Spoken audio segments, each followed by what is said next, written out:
दोस्तों, मैं हूँ आरजे खुशी और आप सुन रहे हो कहानी अर्पिता और संजय की। इस कहानी में आगे क्या हुआ आइए जानते हैं। गीतांजलि ये सब देखकर हैरान थी। उसने कभी नहीं सोचा था कि जो मोबाइल फोन उसने वॉशरूम के कूड़ेदान में फेंक दिया था वो संजय मित्तल के हाथों में पड़ जाएगा। संजय ने उसका फेंका हुआ फोन ढूंढ लिया था। इसका ये मतलब था कि वो पहले से ही जानता था कि गीतांजलि ही वो इंसान थी जो कि जिगर से थी और अर्पिता को फंसाना चाहती थी। वो पहले से ही सब कुछ जानता था। गीतांजलि डर से कांपने लगी, उसकी आंखें लाल हो गईं और संजय मित्तल की तरफ देखने की उसकी हिम्मत भी नहीं हुई। उसकी आंखों से बड़े बड़े आंसू गिरने लगे। संजय, तुम्हें मेरा विश्वास करना होगा। मैंने ये जानबूझकर नहीं किया, मैं अपने आपे में नहीं थी और ये सब सिर्फ इसलिए क्योंकि जिस तरह तुम अर्पिता को अहमियत दे रहे थे मुझे उससे जलन होने लगी थी। मैं कंपनी की कॉन्फिडेंशियल इंफॉर्मेशन किसी को नहीं देना चाहती थी। कांपती हुई उंगलियों से गीतांजलि संजय की कमीज की बाजू पकड़ने लगी। वो जिस मजबूती से खुद को बेगुनाह दिखा रही थी वो सब संजय के सामने आते ही गायब हो गई। बल्कि वो दया की भीख मांगते हुए बोली, मैंने तुम्हें कभी नहीं बताया कि मैं तुम्हें पसंद करती हूँ। मैं तुम्हें कई सालों से पसंद करती हूँ।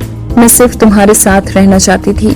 प्लीज मुझे जाने के लिए मत कहो। क्या तुम भूल गए जब हम दोनों एक साथ बड़े हो रहे थे तुम किसी को भी अपने पास नहीं आने देते थे। सिर्फ मैं ही एक ऐसी थी। मैं हमेशा से जानती थी कि मैं तुम्हारे लिए बाकी सबसे अलग थी। मैं वादा करती हूँ कि मैं दोबारा किसी से नहीं जलूंगी। मैं तुम्हें कभी दोबारा नाराज नहीं करूंगी। प्लीज मुझे एक बार मौका और दे दो।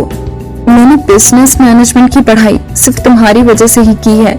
मैंने सोचा था कि अगर मैं बहुत मेहनत करूंगी तो तुम्हें लगेगा कि मैं ही तुम्हारे लिए सबसे सही इंसान हूँ। उस धूर्त अर्पिता ने तुम्हें मुझसे छीन लिया।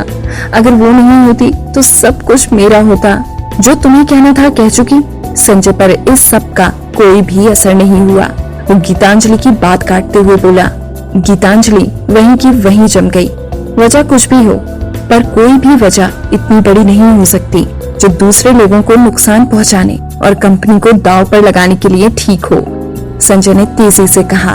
उसने अपना हाथ झटककर गीतांजलि को पीछे कर दिया और अपनी सीट पर वापस आकर बैठ गया। फिर वो अपने असिस्टेंट की तरफ मुड़कर बोला, क्या तुम जानते हो कि जो इंसान कंपनी की कॉन्फिडेंशियल इंफॉर्मेशन लीक करता है उसके खिलाफ क्या कदम उठाया जाता है? जी हाँ, कहते हुए असिस्टेंट ने अपनी जेब से मोबाइल फोन निकाला और पुलिस स्टेशन को कॉल करने लगा। ये देखकर गीतांजलि के चेहरे के सारे रंग उड़ गए। उसके चेहरे का सारा मेकअप खराब हो चुका था। अब उसमें ऊंचे घराने वाली लड़कियों की कोई बात नजर नहीं आ रही थी, बल्कि उसकी आंखों में खलबली थी। शुरू में उसने अर्पिता को बर्बाद करने के लिए जाल बिछाया था। वो अच्छी तरह जानती थी कि बिजनेस में क्राइम करने की वजह से अर्पिता को न सिर्फ नौकरी से निकाला जा सकता था बल्कि उसके खिलाफ सारे सबूत मिलने पर जेल भी जाना पड़ सकता था। हालांकि उसे कभी ये नहीं लगा कि सारी साजिश का खामियाजा उसे खुद ही भुगतना पड़ेगा। गीतांजलि ने अपना सर उठाया और चारों तरफ देखा। हर कोई उसे अलग अलग नजरों से देख रहा था। नफरत भरी नजरें, नाराजगी भरी नजरें, मजाक उड़ाती हुई नजरें।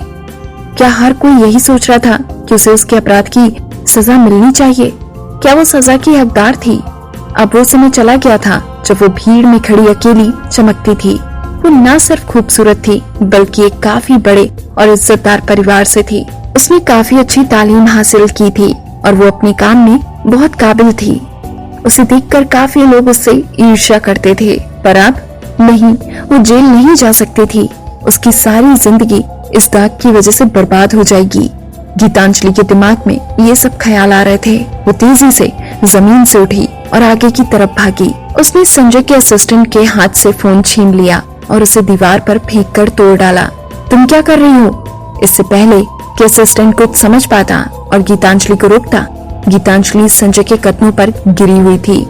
संजय, मैं तुमसे भीख मांगती हूँ, पुलिस को मत बुलाओ। मैं जेल नहीं जाना चाहती। मैं जेल नहीं जा सकती।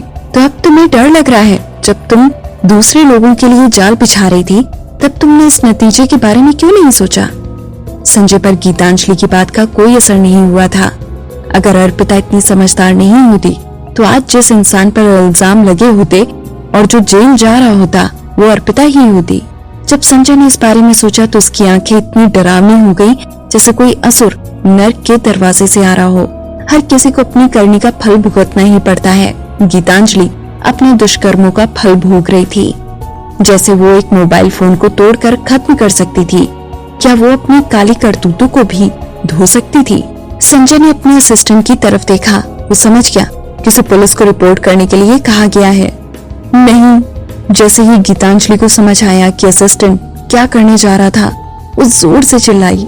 उसने अपना सिर दोनों हाथों से पकड़ लिया और वो खड़ी होकर टेबल के पीछे चली गई।